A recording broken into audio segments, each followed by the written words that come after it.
Jesus cura nos dias de hoje? Se ele cura, por que existe um número tão grande de pessoas enfermas? Essas e outras questões serão respondidas na aula de hoje. Seja muito bem-vindo ao nosso canal, meu nome é Wagner Vieira, sirvo a Deus na Iadibir, Igreja Evangélica Assembleia de Deus, Ministério do Belém, na cidade de Birigui, no estado de São Paulo. Estamos estudando a lição da revista da CPAD, que traz por tema geral Dons espirituais e ministeriais. Hoje falaremos sobre a lição de número 4, Dons de poder. Antes de entrarmos no assunto dons de poder, eu quero apresentar umas possíveis respostas para a indagação que o comentarista levanta aqui.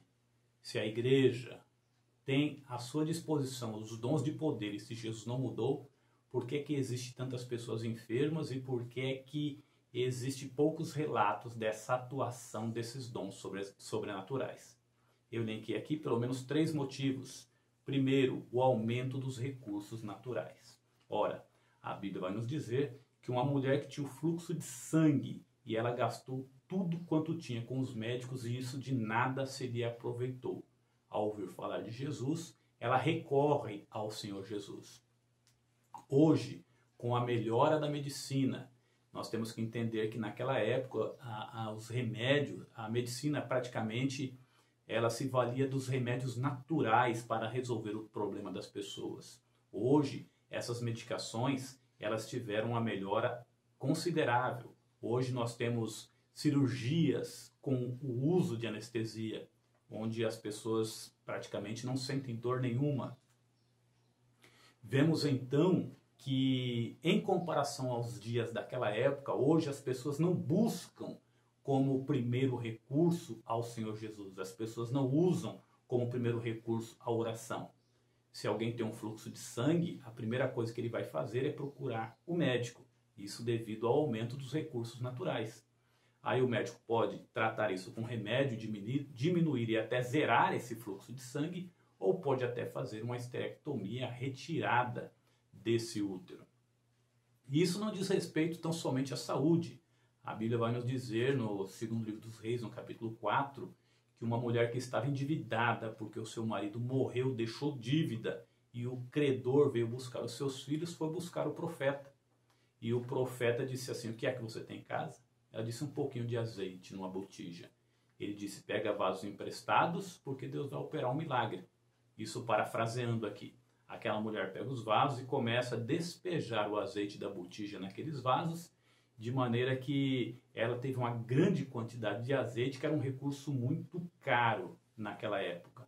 Ela vende aquele azeite e consegue viver da sobra daquele azeite. E eu te pergunto, hoje, quando nós estamos em dificuldade financeira, qual a primeira coisa que nós fazemos? Recorremos ao cheque especial, recorremos ao cartão de crédito, recorremos ao empréstimo no banco, e somente quando esses recursos acabam e nós nos encontramos encurralados é que nós buscamos os recursos sobrenaturais. Então, em parte, nós não vemos tantas coisas sobrenaturais devido à busca pelo natural. Nós colocamos aqui também falta de ênfase no assunto. Muitas vezes falta aquele ensino sistemático acerca dos dons espirituais, de maneira que as pessoas possam buscar esses dons. Podemos dizer também da importância do testemunho na igreja. Muitas vezes alguém testemunha de uma cura que recebeu e isso estimula outras pessoas a buscarem essa cura também. Alguém pode testemunhar, por exemplo, que impôs as mãos sobre alguém e essa pessoa recebeu a cura instantaneamente. E isso motiva outras pessoas a quererem esse dom, a querer impor as mãos sobre as pessoas também, para que elas recebam a cura. E por último, nós citamos a relação dos sinais com a pregação do Evangelho. Jesus disse assim: estes sinais seguirão aos que crerem em meu nome. Falarão novas línguas, expulsarão os demônios, se beberem alguma coisa mortífera não lhes fará dano algum, imporão as mãos sobre os enfermos e os sararão. Perceba que está relacionado à pregação do Evangelho. Jesus falou isso quando ele ordenou aos discípulos que pregassem o Evangelho. Por isso, onde nós vemos uma pregação do Evangelho mais intensa, nós vemos mais sinais acontecendo. Existem países por aí onde o evangelho está chegando agora e essa ênfase do evangelho acaba operando sinais sobrenaturais. As pessoas vão crendo, vão se convertendo, Jesus vai operando coisas sobrenaturais, os demônios vão sendo expulsos e as pessoas vão se convertendo. Basta que nós citemos Atos 8:6, quando a Bíblia diz que as pessoas prestavam atenção ao que Filipe falava, porque viam os sinais que ele operava. Então, sinais está relacionado à pregação do Evangelho. Tópico primeiro, o que significa fé? A própria Bíblia traz a definição ao dizer que a fé é a prova das coisas que se não veem. Algumas versões trazem que a fé é a certeza das coisas que se não veem. Ora, partindo da própria definição, nós conseguimos entender que cada um tem um nível de certeza. Podemos citar, por exemplo, o caso de Elias, no primeiro livro dos Reis, no capítulo 17, quando ele encontra uma viúva que estava com seus mantimentos chegando ao fim, e ele diz para aquela mulher, para que ela fizesse um bolo para ele, para que ele comesse, ela disse assim: olha, tua serva não tem nada em casa, tua serva tem somente um pouco de farinha e vai fazer um bolo para que eu coma, eu e meu filho, e morramos. E Elias responde: faz do jeito que você falou, mas faz primeiro para mim. Depois você faz para você e para o seu filho, porque a farinha da panela não vai acabar até que a fome cesse sobre Israel, até que venha chuva sobre Israel. Então perceba que Elias tinha um nível de certeza de que a farinha da panela não iria acabar. Como a fé é um nível de certeza, nós colocamos a fé da seguinte forma, ela pode ser manifesta da seguinte forma: a fé salvífica, a fé como fruto do Espírito e a fé como dom sobrenatural. Essa definição de fé salvífica é uma definição teológica. Nós encontramos isso em Romanos 10:8, por exemplo, que nos diz assim: se com a tua boca confessares o Senhor Jesus e em teu coração creres que Deus o ressuscitou dos mortos, serás salvo. Então aqui é uma exigência para que a pessoa seja salva. A pessoa deve alcançar esse nível de fé para que ele seja salvo. E nós encontramos isso, entendemos que esse é o primeiro nível de fé. Existe aquela fé natural, que eu nem conto como o primeiro nível, que é aquela fé que a pessoa crê que Deus existe, que Deus fez todas as coisas. Isso não é suficiente para salvar a pessoa. Essa fé salvífica, a pessoa precisa crer que o Senhor Jesus morreu e ressuscitou. Nós podemos depreender isso em Atos capítulo 17, verso 32, quando Paulo estava discorrendo ali com os atenienses. Ali era o berço da filosofia. As pessoas gostavam de pensar, de raciocinar, de dar vazão à razão. E Paulo começa ali a discorrer acerca do Senhor Jesus Cristo, e eles então se aglomeram ao redor de Paulo para ouvir o que Paulo tinha a dizer. E ficaram por muito tempo ouvindo o que Paulo estava dizendo. Mas a Bíblia vai dizer, no verso 32, que quando ele mencionou a ressurreição dos mortos, eles perderam o interesse. Ele disse que Jesus morreu e ressuscitou, e os atenienses perderam o interesse e disseram: acerca disso te ouviremos em outra ocasião. Ou seja, não foi gerado no coração deles aquela fé que crê no Senhor Jesus para ser salvo. E qual a diferença da fé salvífica e da fé como fruto do Espírito? Nós já dissemos aqui em outra ocasião que o fruto do Espírito, as virtudes do fruto do Espírito, ela deve ser comparada realmente a um fruto. A uma árvore que se planta, ela cresce e começa a produzir. Logo, nós entendemos que isso é um processo. A pessoa planta uma muda ou uma semente, ela rega, ela esterca, ela deixa crescer, ela cerca, ela protege, depois ela poda e vai dando todas as condições para que aquela árvore cresça e por fim venha produzir fruto. O fruto do Espírito na nossa vida é da mesma forma, é um processo. O Espírito começa a trabalhar um pouquinho aqui, um pouquinho ali, vai modificando as nossas vidas e essas virtudes começam a aparecer. A Bíblia vai nos dizer que o fruto do Espírito é amor, gozo, paz, longanimidade, benignidade, bondade, fé, mansidão, temperança. Ora, o Espírito Santo vai trabalhando e vai produzindo aquela virtude, por exemplo, chamada mansidão. Hoje eu sou menos manso. À medida que eu vou convivendo com o Espírito, essa virtude do fruto do Espírito, ela vai amadurecendo em mim. Com a fé, não é diferente, porque uma das virtudes do fruto do Espírito é exatamente a fé. À medida que eu vou convivendo com o Espírito, eu vou tendo experiências com o Espírito, a minha fé, ela vai aumentando. Esse fruto, essa virtude chamada fruto do Espírito, chamado fé, vai aumentando. Imagina, por exemplo, uma pessoa que orou a Deus por uma porta de emprego e Deus abriu a porta para ele. Imagina uma pessoa que orou por estar enfermo ou por alguém na sua família estar enfermo e Deus respondeu a sua oração. Isso são experiências com o Espírito, isso é um processo que vai amadurecendo a fé. E essa fé, ela vai aumentando cada vez mais. E existe a fé como um dom, que é uma fé sobrenatural. Existem pessoas que recebem essa fé salvífica e, claro, ele está salvo.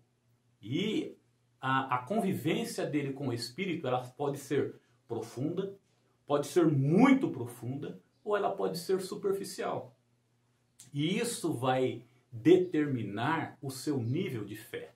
Agora, a fé como um dom, a fé sobrenatural, é aquela fé que não é comum. Ela não é comum a todos os cristãos. É um dom de Deus para a pessoa crer em coisas extremamente difíceis ou impossíveis. Podemos citar o caso de Moisés, quando estava diante do Mar Vermelho juntamente com o povo, e ele diz para o povo, esses egípcios que vocês estão vendo, vocês não verão mais. Ele tinha certeza que Deus ia dar um livramento. Ele não sabia exatamente o que Deus ia fazer, mas ele acreditava que Deus ia fazer alguma coisa. Podemos citar o caso de Eliseu, por exemplo, no segundo livro dos Reis, no capítulo 7, no verso 2, estava tendo uma grande fome em Israel, e Eliseu disse que haveria comida em abundância no dia seguinte. Aquilo era algo extremamente difícil, porque o período era um período de seca, um período de muita escassez. Então ele conseguia ver o que ninguém estava vendo, ele conseguia ter uma certeza que ninguém estava tendo. Ora, a Bíblia vai nos dizer que o capitão em cujo o braço o rei se apoiava, ele disse, mas nem que Deus fizesse janela no céu, isso não iria acontecer. Eliseu vira para ele e diz assim, você vai ver, você vai ouvir, mas você não vai comer.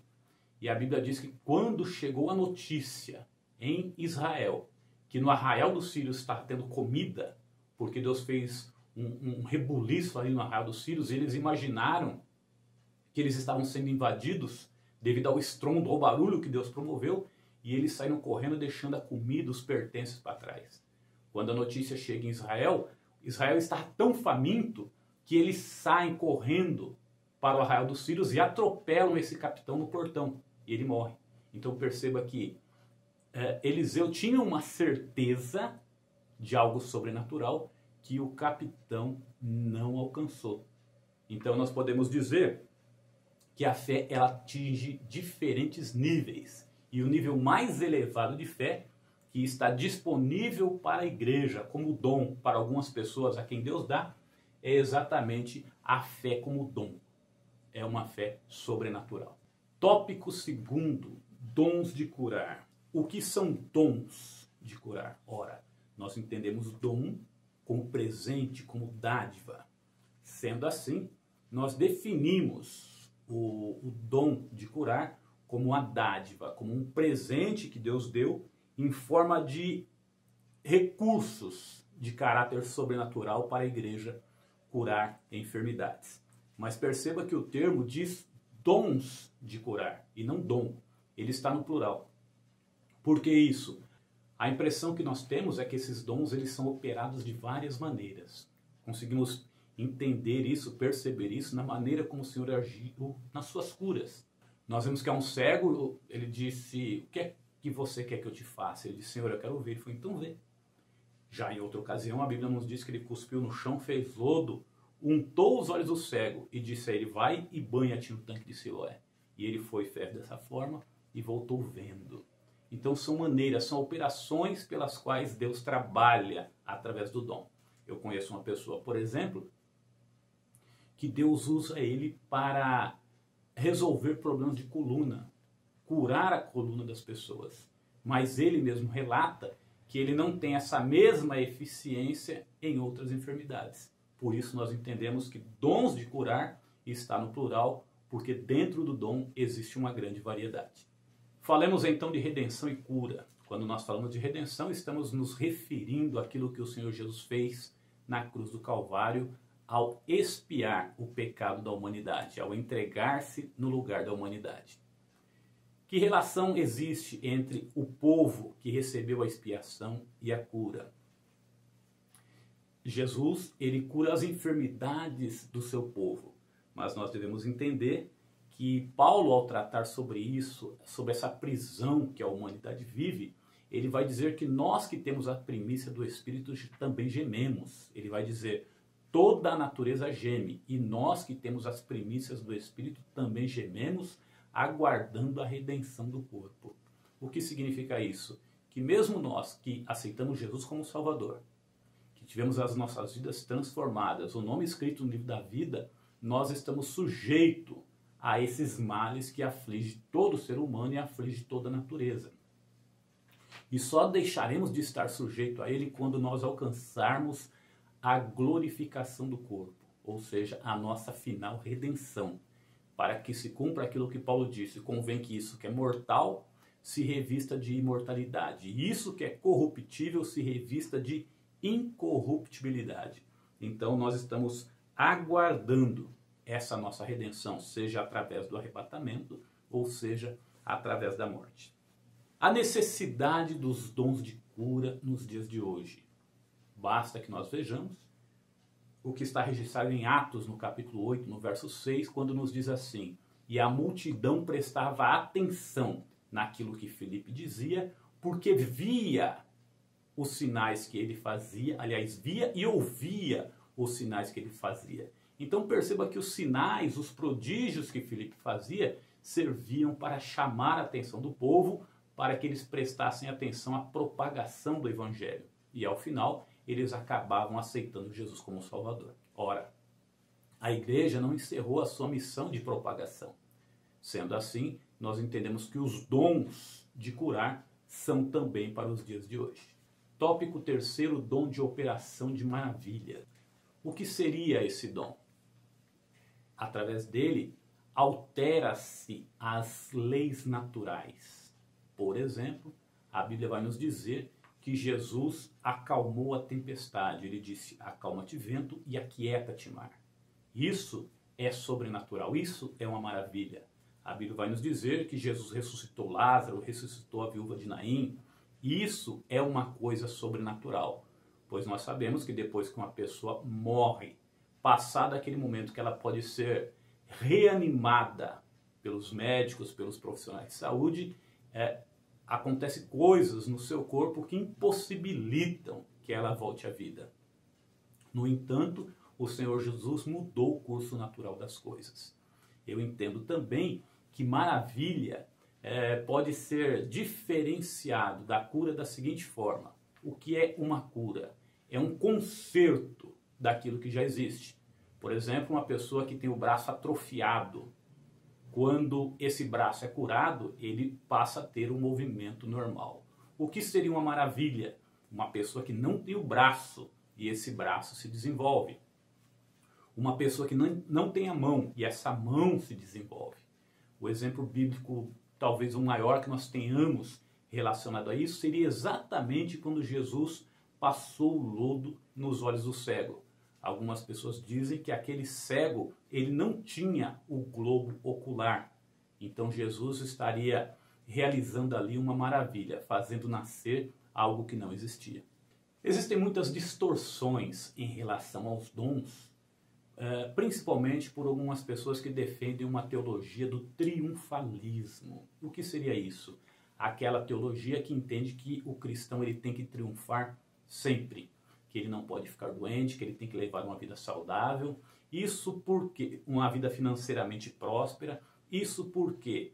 Porque trazem textos que dizem respeito a Israel para a igreja. Por exemplo, Israel esteve no deserto por 40 anos e não se lhe envelheceram as vestes, não se incharam os pés. Deus prometeu saúde para eles. Aquilo estava dentro de um conceito, de um contexto específico. E nós não podemos trazer isso para a igreja, porque a igreja ela está sujeita à doença, ela está sujeita à enfermidade e Jesus pode curar todas elas. Tanto é que nós temos muitos relatos de cura dentro da igreja. E nós temos que entender que Deus tem um propósito definido para cada coisa e para cada pessoa.